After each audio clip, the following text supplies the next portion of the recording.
Ladies and gentlemen, on today's podcast, we have a remarkable guest who has made a significant impact in the world of talent acquisition and recruitment. Renita Kasper is a true expert with over 15 years of hands-on experience across wide range of industries. She is not just any expert, though she has been a key figure in recognizing and celebrating excellence in employer branding and recruitment. Renita has served as a jury member for the Employer Brand Award in Estonia for an impressive 10 consecutive years. But her expertise extends far beyond borders. She has been part of the jury for the HR brand Belarus as well as the Employer Brand Award in Uzbekistan. In addition, she has contributed her insights to the Employer of Choice Awards in Bulgaria from 2020 to 2023. She is also an international public speaker, eager to share her knowledge and experiences with others. Furthermore, Renita is the driving force behind Recruitment Thursday, a follow up initiative to the Facebook group Straight Out of Candidates. This project unites recruiters not only in Estonia but also from all around the world, all sharing the same goals: finding exceptionally talented individuals and providing them with the best candidate experience. Through monthly meetups and storytelling, they aim to learn from one another and collectively enhance their expertise. In her professional journey, Renita Kasper has excelled in global talent acquisition, strategic sourcing, community building, and employer branding. We are truly privileged to have her as our guest today. Welcome, Renita. How are you? Thank you, Sagar. Do I pronounce your name correctly? Sagar? Perfect. Yes. Perfect. Okay. And thank you so much for the invitation. And I mean, I just need this recording in the future. And then I don't need to send my CV anymore because you did a perfect introduction. I will use that one in the future. Yeah, you're welcome. You're welcome, Renita. So I had a quick question. Why the name Recruitment Thursday and not Recruitment Wednesday or Recruitment Tuesday? I'm just curious to know. Yeah, I mean, we need some name with recruitment in that. And if you make a meetups, you think that what kind of day it could be? Is it that maybe not the best day, Monday, because everybody goes to the work and it's a blue Monday and so on.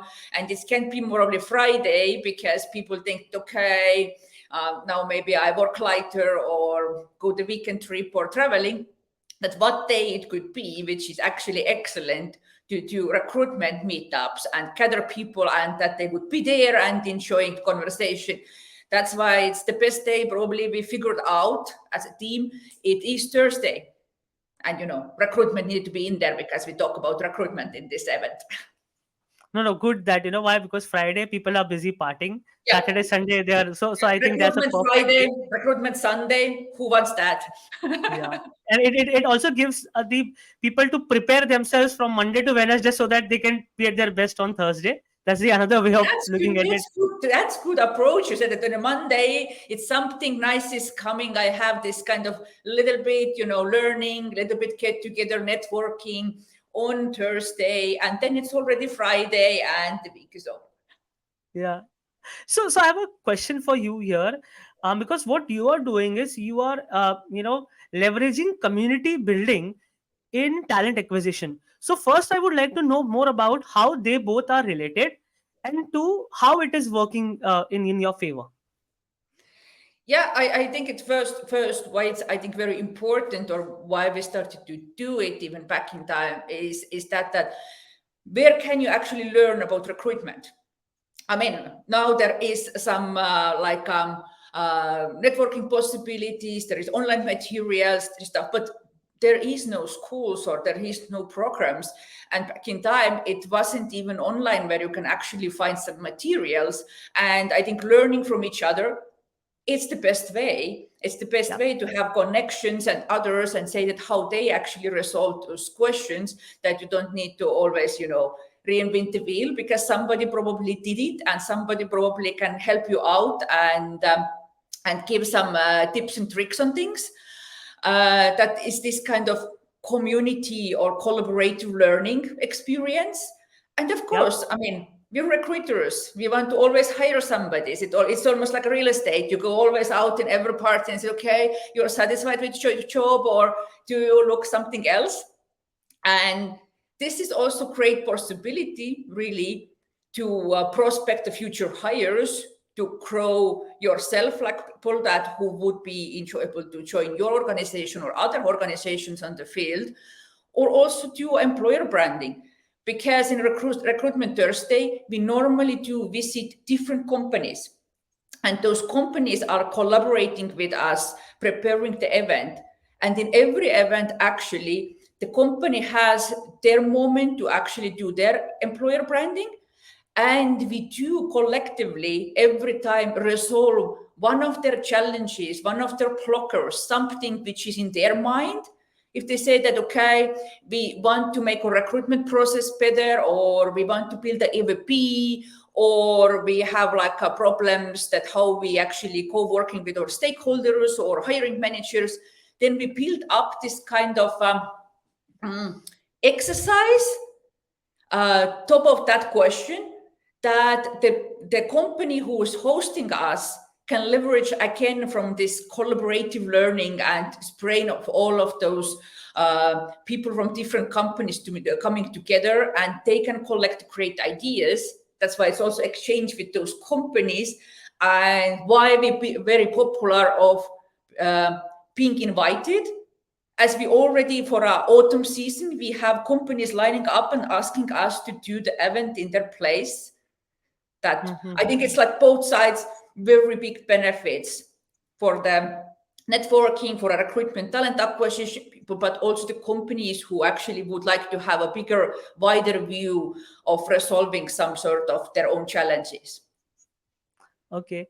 So just curious to know, are you working with or some of your clients are remote first organizations as well? Yeah. I have worked myself now, 3 years remotely. First because of COVID, later on because I joined globally distributed company. Very often, though, in a Recruitment Thursday, we have done those events really companies who have offices. But nevertheless, some of those companies, like also my previous employer, Estlio, were 100% remote. They just have one location, and you could do this event there. But yeah, that's my own experience in that. Mostly the companies we are visiting still have some sort of local office we can visit, but they might be hybrid, or they might be almost 100% remote. So what are some of the skills and attributes you look at, irrespective of the domains, uh, for someone who is wanting to be part of remote first teams, and as well as someone who wants to be part of offsite teams? Yeah, I let's go the remote first because it's my new, like latest new Yeah, yeah, experience of in course. that. Yeah. Yeah, Sure.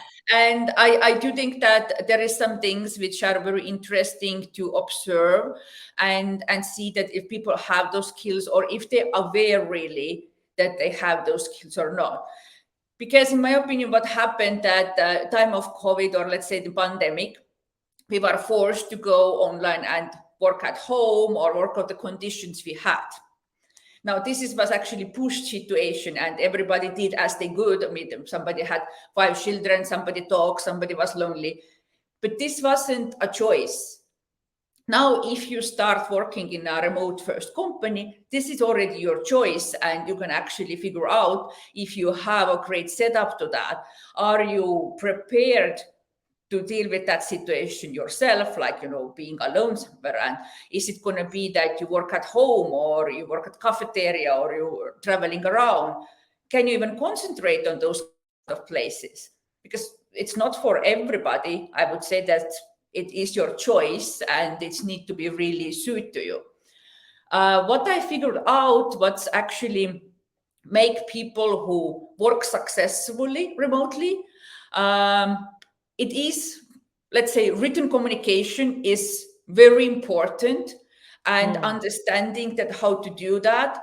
And the second thing would be relationship building, because I figured out even in recruitment that some people who actually in a COVID time moved home, but they had a relationship beforehand with their colleagues, they Hmm. maintain those relationship in online. And this is a different thing, when you're now joining a remote first company and then you open a Slack and there is 200 names and you expect it somehow to start going and building relationship.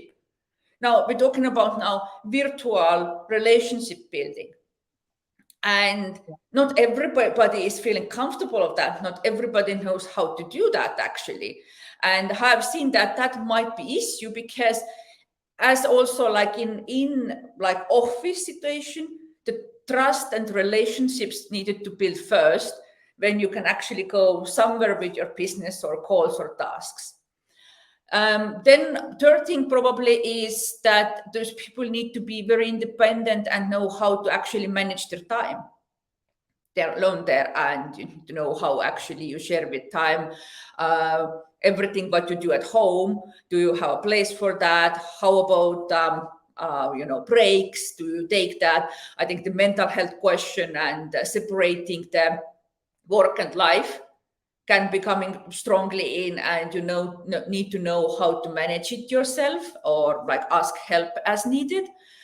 And I think that maybe the biggest challenge of remote companies is the engagement. Like, how we coming together with how I know that this person who joined, I mean, the person who joined sit in, let's say in Mexico, can sit in Australia somewhere, and one day or another, we're kind of hoping that the person sitting in same desk in their home or cafeteria turn to somebody who carries our company's values, or who is like, full-heartedly somebody who stands for our company, the brand and vision. How that actually like really works out. And that I learned that we need to check in very strongly in hiring, checking the values and go like value-based hiring on that, because something need to connect all those people who are working in a different side of the globe, and every company then need to figure out what this thing actually is, why we're here together, what connects us. Thank you, Renita, for sharing that. You shared four interesting points, and out of this, I have to learn from you on how can one be disciplined in a remote setup. If you follow any process, it would be great to know that as well. Yeah, I think it's a challenge. And first of all, you need to understand that you need to know yourself. You need to understand what kind of situation you try, and what kind of like, let's say, environment it should be. Because I'm pretty sure that working in a cafeteria or working in a beach, or a little bit like romanticizing also, like, remote working outside in social media, because you need to see that, okay, somebody is next to pool with a laptop. We all know actually that's not true. You can't really work there. It's Yeah, sweaty. You don't see anything. It's uncomfortable. yeah. And so on. That how you actually try, that how you actually can get your work done, that what kind of situation it is, that do you need your home office, can you do it somewhere else, how you block your time. I think it's very important to really schedule your time. I try to stick on that this is something I put in my schedule. I try to start and finish it. Or you can also like use some time blocking techniques, which helping very well to concentrate and let's do it. Because there is, and there can be lots of also things that interrupting you, depending where you're working. Is it home, your children running in? What is the boundaries you set there at home? Did you talk through with your family that, hey, now it's my working time, and your family can't actually enter in every moment? We have seen great videos of that, what's happened in that case.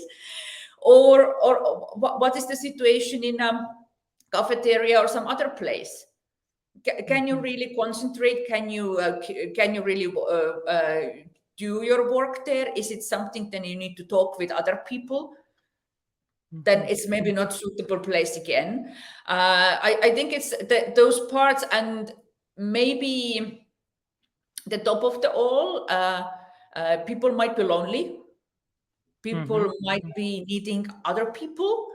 And I'm not saying it's not happening in remote. You can do it in different ways. That Yeah. might be that you're sitting alone there and in your home or in office or co-working center or whatever place it is. But then you need to think of how much of social interaction you actually need and find those ways outside. I don't know if it's a Mm. co-working center. I'm sitting in one at the moment. There is lots of people in the kitchen. There is events and everything happening. If you're in a certain city, when you know people, of course, it can happen afterwards. Yeah. But I do think that people need to really think of that, how you balance that, and how much you need also this other interaction. Because what I see that people in working remotely can really lose themselves and just keep working. I haven't seen contrary thing yet. In all of my Mm. teams, everybody's working too much. I need to chase them down and say, no, no, no, no, you need to have break. You need to go now, Yeah. Yeah. rather than contrary that they're not there. But it is something we need to also take care of. It is something we need to be worried about as well, that how you get the balance of taking care of yourself as well. Thank you, Renita, for sharing a deeper insight on how to manage yourself if you're working remotely. So, also, can you share an example of a time when a strong talent community positively impacted your organization's hiring efforts? I think that if you build a community, building a community is not happening overnight. Everybody who's actually want to do that, or building your own network or a personal brand or any of those things, are actually very time consuming, and it takes lots of effort, and normally takes lots of effort of your own private time. You need to really like that and be passionate about that, then it happens.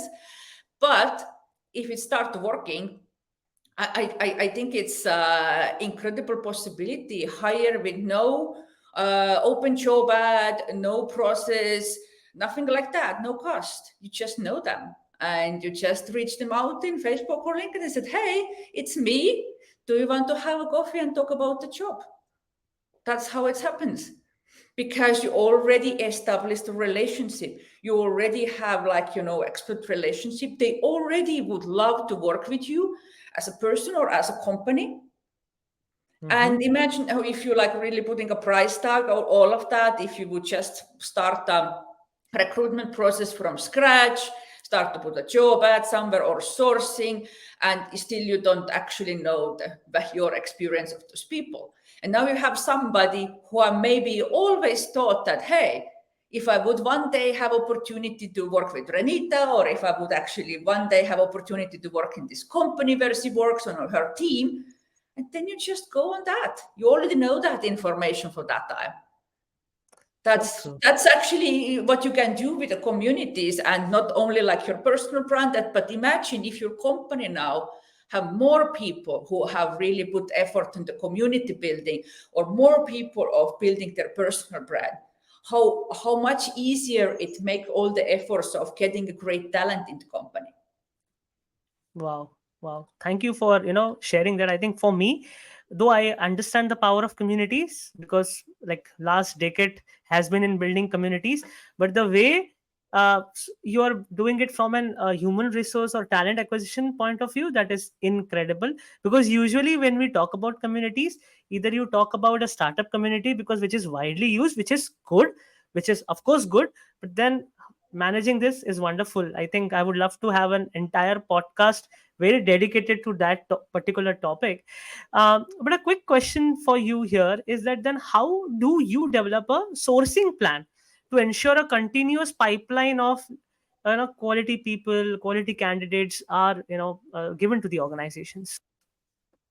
Yeah, I think it's very similar of building this network, or those things can actually be the same depending on Okay. what angle you watch that.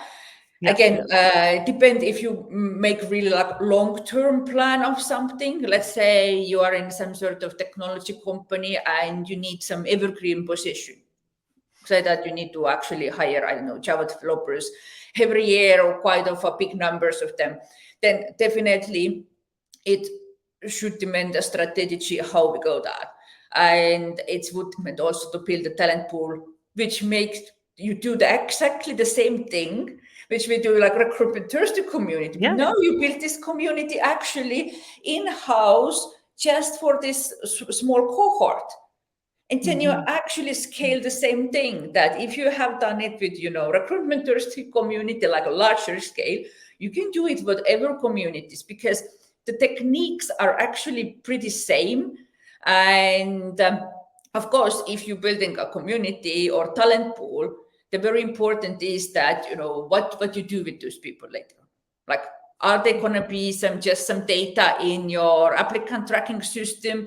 And are your sources, recruiter, going to really source your applicant tracking system?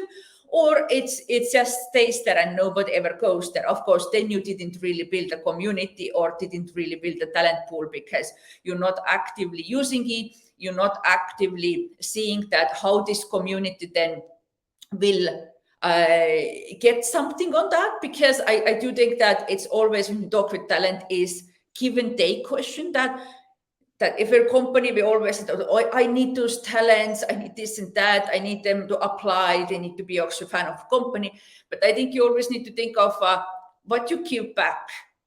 And I think first you give back to the community, and they will give back later on. That you sometimes and very often need to do lots of this kind of activities, volunteering work, being out there first, and then it starts to pay back. And it's actually same with the talent communities inside the company as well. Or if we're talking about sourcing strategy, of course, in a special position, which is separating, can be some very niche position you need to.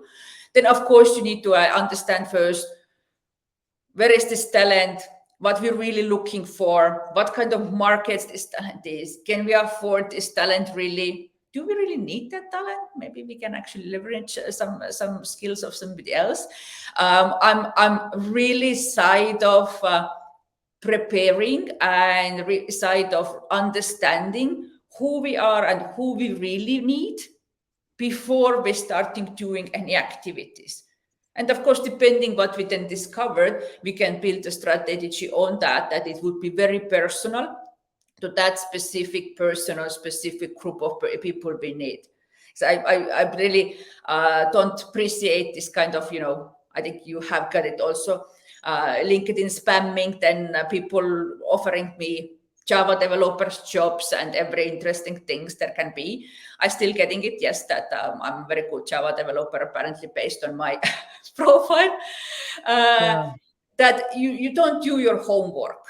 Like I do think that quality sourcing or quality recruitment always does their homework, and they know if they approach somebody, they approach them with some kind of valuable thing to have in exchange. That we don't waste nobody's time, because time is very precious. And that's why we actually kind of teaching our community the bad habits, or also if something like that coming from you, people Mhm. want to have like conversations with you, or they don't want to be part of your community or part of your company because you're spamming them like irrelevant things, or you do waste their time. Mm, mm. Thank you, Renny, for sharing this, elaborative, understanding on how to go about it. So, how do you then balance the cost effectiveness with quality while you are sourcing talent strategically? Yeah, I think the cost effectiveness starts from that you know who you are, you know what you're looking for, and then you streamline the process and steps what you need to take. And in my mind, it's always better that, in my opinion, that uh, do less but do with a high quality. I've always that kind of conversation with some of the, uh, uh, my own leads in company, that which is the better recruiter who actually spams Alf LinkedIn, and we say, okay, they made actually, I don't know, 200 reach outs, but they have very little like a response rate, like yes, that I'm like really want to like go forward, or very little of those candidates are really right candidates for the position, or very little of them actually ending up in a hiring manager interview. Or we have another one who really knows what they're looking for, talked with profoundly with a hiring manager, made great intake meeting, understands the profile, reads the profiles in LinkedIn and craft the personal message, and just does maybe 10 reach outs. But the 10 is very good, and maybe 5 answering, and from 5 we get 3 which are actually top of the notch of that kind of talent we're looking for. That I always would rather do quality than quantity. But of course, there is some number in between how many, like, statistically, you probably should do depending who you're looking and what kind of market we're dealing with. Hmm. Thank you. Thank you for sharing that. So, how do you, how do you manage to balance your personal work-life integration, managing multiple responsibilities? And that's a good question. Where is the personal life? But yeah, as you have seen my profile in LinkedIn, I have very, very different responsibilities there. Not, of course, they're all in a full time that I'm doing them all the time. But I really do love what I'm doing. I'm really passionate about recruitment and employer branding. As you see, I end up here like 20 years ago, kind of, and I'm still here. I haven't even moved to like a generalist role, because I really think that there is always so much to learn, so much new things in talent acquisition, and we're not quite there yet with our systems and knowledge, that there is always something we can do really better. And I try to actually set the priorities, of course, that if I'm, working for one certain company, that's what I do in my daily part. And in Recruitment Thursday, we actually have several people, which is the core team.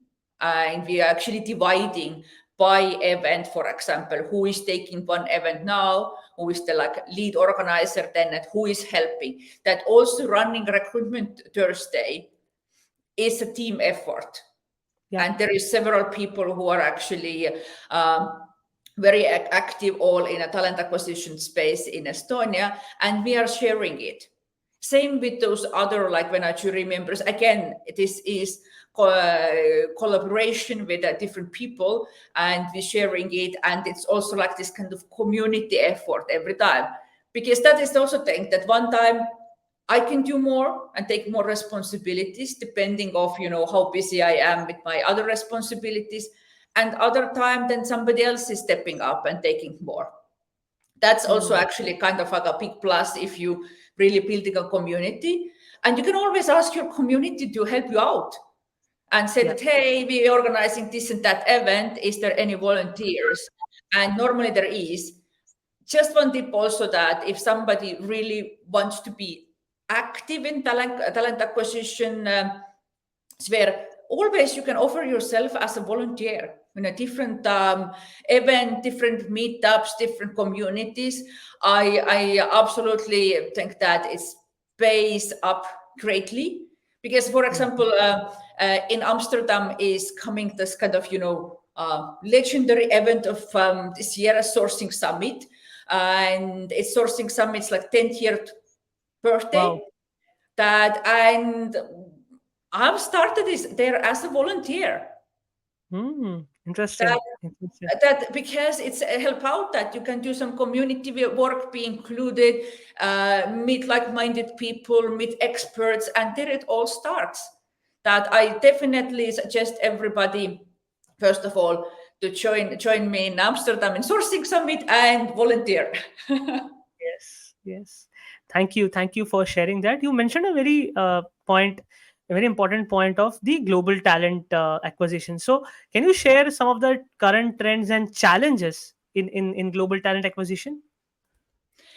Yeah, I think it's globally we should think of what kind of talent acquisition we're talking about, and what countries, because it can be very different country by country.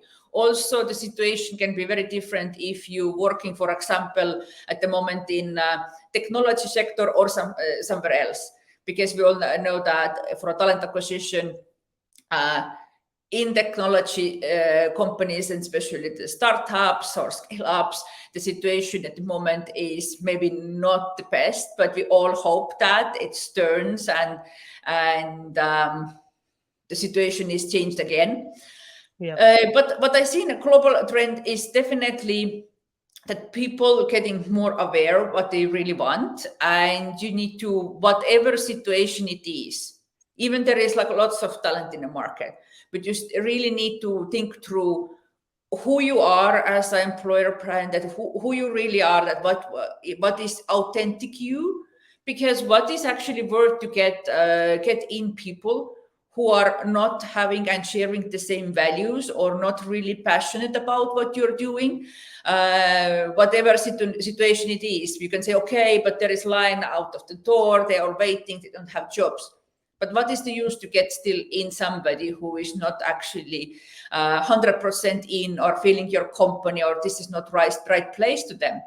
That I think uh, more and more you need to really like talk honestly who you are, and I really like mean that authentically, because we see all that there is lots of colorful posters that we are this and this and this, but it's need to be also supported by really behaviors we support that.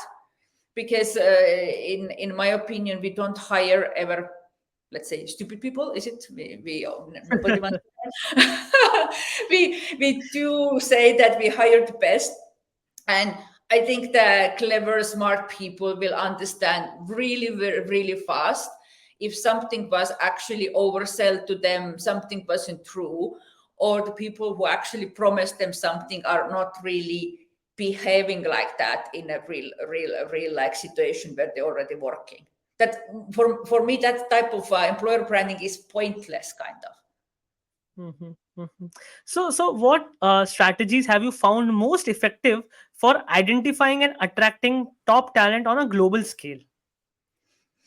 Yeah, I think this is actually the one first one that like really tell who you are and what you're about, and I encourage everybody to talk more about who drives in that company exactly. And it's Mhm, not need to be this kind of, I don't know, rose carding, something which is like everything figure out. Let's say it not need to be some Barbie land that everything is, happy. And I don't think that people actually want to resolve a great challenges. I mhm. wouldn't ever join a company when they said everything is figured out, Renita. You just sit there and be nice or something. Uh, that what's actually my impact on there. I actually really want to understand how actually I can deliver some value, how I can make impact, what is the challenges, why you need me exactly to resolve, that I could also grow myself.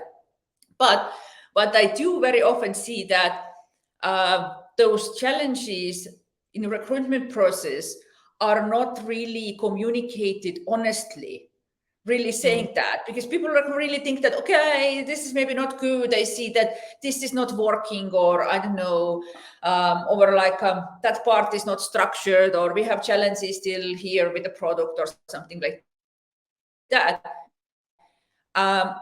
It sounds a bit that we didn't just not say that, or we cover it up. But then when person started, they figure it out, and they start feeling a little bit like, deceived, or, why you didn't tell me that. I always thought that not that you need to complain about your company, no, of course, but you can always, I think, describe the challenges. Like, hey, that's why I need you. Come and resolve it. And then I can Mm, actually, as a candidate, understand myself that, am I up to the task? Is it interesting, big enough for me? Would I take it if they would give it to me? Or I can also opt out and say that, okay, maybe it's too big a challenge for me, or maybe I don't want to be in this environment when, all of those things are not, structured yet or built yet, and I need to be the driving force behind of those things. Maybe it's not suitable for me. But it gives a person a better picture what is really expected from them, meaning it gives us also the better estimation of later on that can they really be successful in that role. Because if they took something which they did know it, this is exactly the thing, then it can happen that, they're disappointed later on, they leave, or they don't perform well, or so on. But I think very often, as a talent acquisition function, we need to then, watch ourselves also in mirror and, really reflect on that.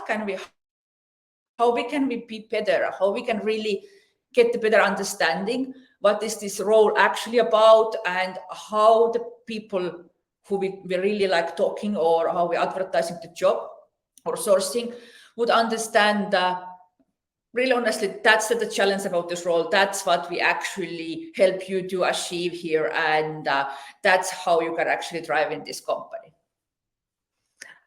Thank you, Renita, for sharing that. One quick question here then, how do you approach talent acquisition differently in various regions or countries with diverse cultures and talent pools? Yeah, I think it's a super important point to do that, because I also have seen that quite often companies globally say, yeah, this is who we are, and this is what we offer, and we offer the same thing. Rather is like, Mexico or Australia or Poland or something else. I do think that it's super important to make your research, to understand these countries where you're going, to build relationships. And there is countries you need to put even more effort building the relationships before you can actually have the conversations about the job. And also understand what is actually benefits those countries really people are looking for. They might be not the same, and we sometimes getting used to something we already have. For example, like vacation days can be very different thing in different countries, and we are like used to that. Okay, we do have 28 or 24, and it's by default. But this is not actually the case in all the countries globally. That you need to also understand what is actually valuable for that talent, what you're looking for in that certain market, that you would actually really build your AVP rather like little bit tweak towards that. Not that you're coming with this same thing and say that everybody should like it, and then you probably will be disappointed that nobody is applying, or somehow they don't want it, or and so on. That's why resource is very important, and I would always use that if I need to go to the new market. I would check out who I know there. If I don't, LinkedIn is an excellent tool for that. There is community. Check out the more active people in a talent acquisition. Check out somebody who already has community there, or they are active in other things, because you open their profile and see that they are community members, they are volunteering, and so on. Reach out to them. I have never ever been actually turned down on nice questions. And then you have a conversation and ask all those questions what you want about the talent market. If they don't know, they probably will also direct you for a next person who will know. And at the same time, you are already doing it. You're building relationships and you're building a new community in new country. And piece by piece, they will know same time more of you and or more the company you are representing really. And if you have somebody in your company working with you already from those countries, ask them how they find a job.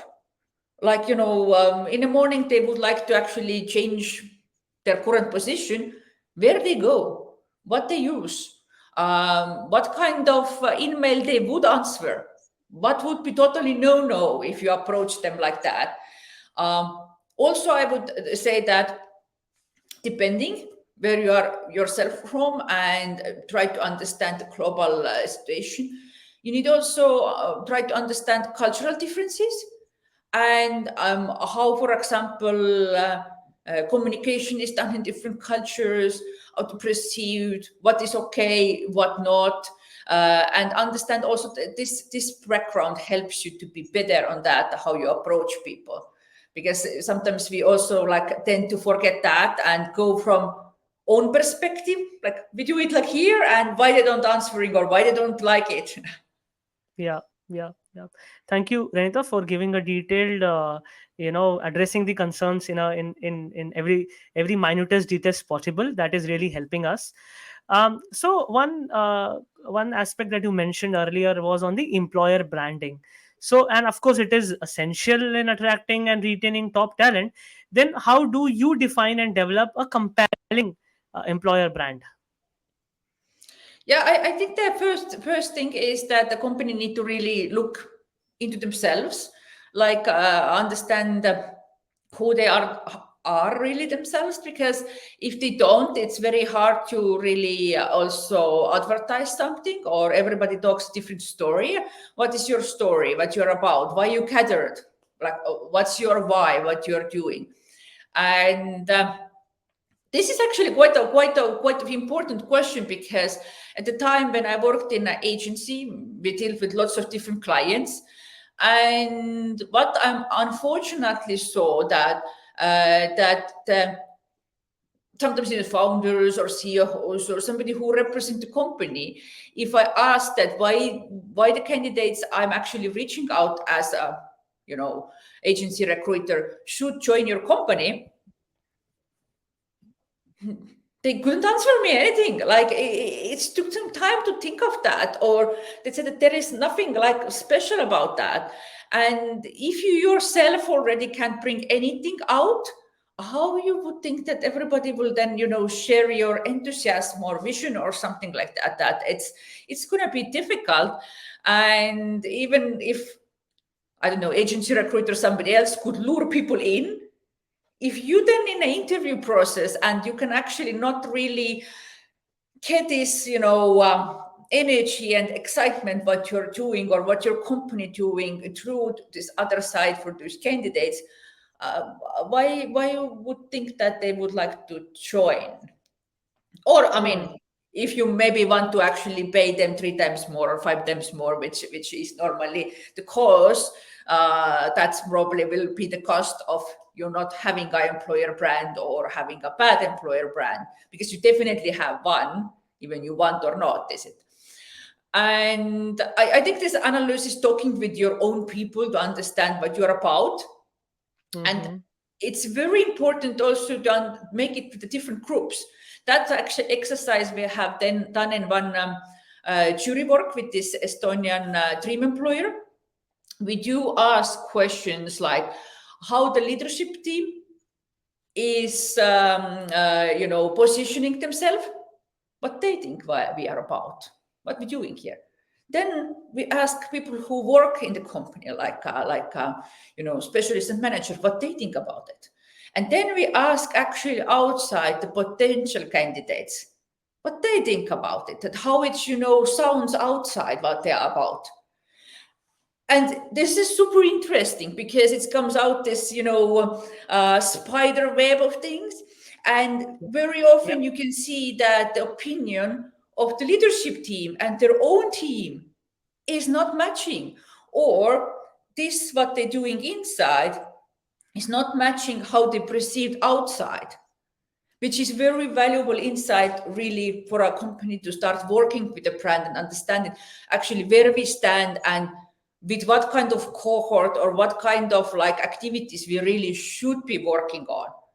Mm-hmm. I would go always, back home and do this preparation work, and then I would know what I need to do out there. Not that I start, okay, let's make a fancy, I don't know, web page or some great posters and let's put few pictures there. That I think it's better to think it through, that where we actually are with our brand and what our company is about.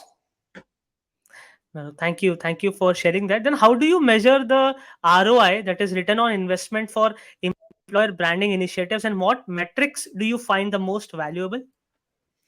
Yeah, I think this employer brand is probably one of the pieces which you said, okay, talent acquisition, you can measure almost everything. It's like talent acquisition, like a sales funnel, everything has a number, you can Yep. measure it all as much you want.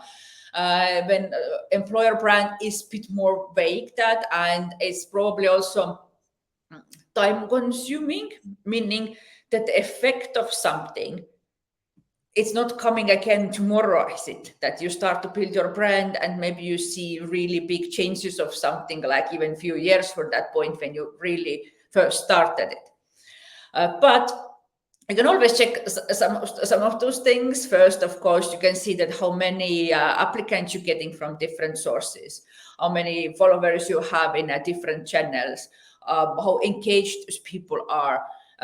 If you reach out to people outside, do they know you or rather not? Are they interested to have conversation with you or not? And you can also see if in-house, also like a simple things like, attrition rates or how long do people stay with your company, give some sort of insight. Of course, they influence from other things as well, but you can all gather all of those pieces and try to get insights and think of those things. And of course, then you can actually measure everything which is pure marketing like. But I think you need to always understand why you gathering something or why you really measure something. And okay, now we have the number, what we do with that, how it helps us understand where we stand with other brands, or Yeah. is this number good or bad? How we know that benchmarking with others similar helps out. And that's why it's also sometimes good to participate also in this kind of competitions, events, to understand that, okay, how the other companies in similar cohorts are doing, how I benchmark actually against them, that do they have different numbers, for example, applicants, or, how their retention is doing or something like that, that I understand, okay, I measure against something, because then it's getting some kind of valuable insight that, how it changed, or where we stand now and how it changed comparing to that those are probably some things we can actually start. And what advice would you like to give to organizations looking to enhance their employer branding efforts? I actually would really say that start immediately, that if you haven't, because I mean, you Yeah. do have a brand, even you want or not, but if you don't do anything which is like intentional, your brand will actually live their own life. I do think it's better to be intentional and organized about that than just let it grow in a different ways, and then it's more difficult to deal with that. I mean, simple things. Have you checked your own reviews in Glassdoor or in Germany, for example, Kununu? What people actually say there? Do you manage those places actively?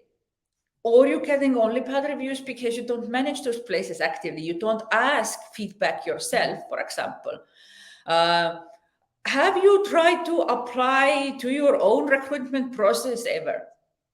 Hmm. It's actually a very simple thing, but very often I ask that people haven't. They don't know what is the candidate journey. They don't know how long time it takes. They don't know how complicated it is, for example, or why people are actually dropping out. Maybe dropping out because it's too complicated and too time consuming.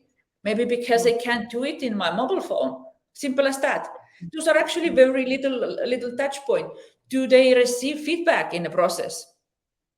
Mhm. Like, it's still a huge thing in talent acquisition, unfortunately, that people are not getting any feedback of their application to companies. Imagine what kind of piece to the employer branding. You make an Mhm. effort, you applied, you're interested, and now you don't even get this little lousy mail which says that thank you but no thank you, maybe next time. Mhm. You can Mhm. use all that actually for branding, but now lots of people still don't get even that sort of answer.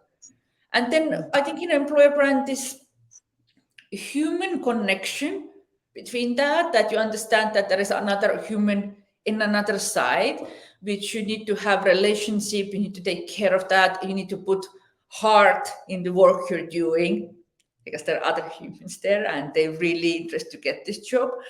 And more human you are, more human processes you build, I think it's better for your employer brand. But I do think that even if you start small things, you should Mhm. start now, like at the moment, already starting that, not just wait that, okay, we start when I have budget, or we start when I have employer branding manager. I mean, Hmm. this is not need that every time you have employer branding manager to start with employer branding, because otherwise this Mhm. brand is going nowhere places. There's lots of things which don't really take any money that Mm-hmm. can start those things. But I think that you shouldn't just put behind of those excuses that I don't have time, I don't have people, I don't have the money for that, because at the end, it all will cost you more if you didn't start or didn't do those things. Yeah, yeah. So, Renita, how did you leverage social media and online platforms to build and grow talent communities?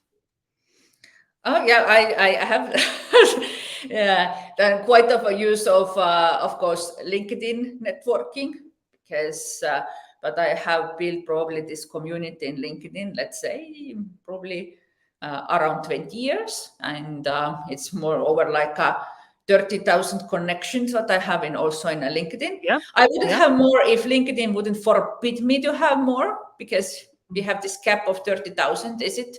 And then later on, everybody can only be a follower. Mm-hmm.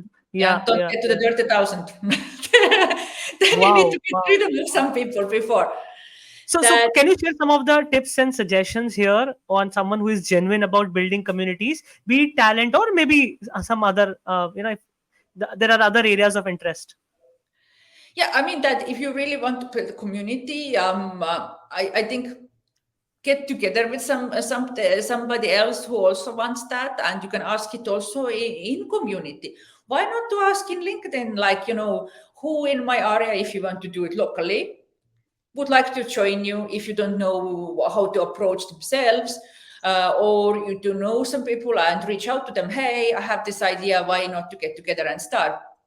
Also, you can do it globally. I mean, you are already building building a Yeah, community yeah, around you, and you reach out to people and you ask them to join your podcast, join your webinars, join something else. I think it's all helps because other people bring other people, and normally other people who out there know other people who would be out there, and they yeah. will spread the word. And in communities also, like, start some, if you want to do it locally, start some little event. Again, not Mhm. need to be anything super fancy. You don't need to think of this again that, oh, probably I need to have a room, probably I need to have some speaker, maybe they want to have drink or two. Again, this is all resolvable issues, and you don't need to do something super fancy at start to get this going, and then you build on it. like Yeah, like there is communities, like a great community, for example, in Spain, in Barcelona. Now they actually built a huge conference on that, which actually have start from community. And then if you do it globally, check other communities, because they are in many countries. They are having all communities. There is communities in Berlin, there are communities in Portugal. Connect them and ask how they're doing and how they can help, and they can be your first speakers, for example, or helping out in their communities, because they mostly all have Slack groups or Facebook groups or something else which you can learn. Meaning that I think the starting point of building community is definitely that you're passionate about that. You want to put some extra time on that, because definitely there is some evening hours that go to that. You need to be ready. yeah, And networking, finding the other people who are passionate about the same topics and would like to help you out. And then it start to grow piece by piece. yeah, That's my advice in there. yeah. And one final question I have for you, Renita. How do you manage challenges, failures? I'm sure it's been a long journey, and I know you might have seen ups, you might have seen downs. Then how do you, what is your process on building on that? That would be really helpful.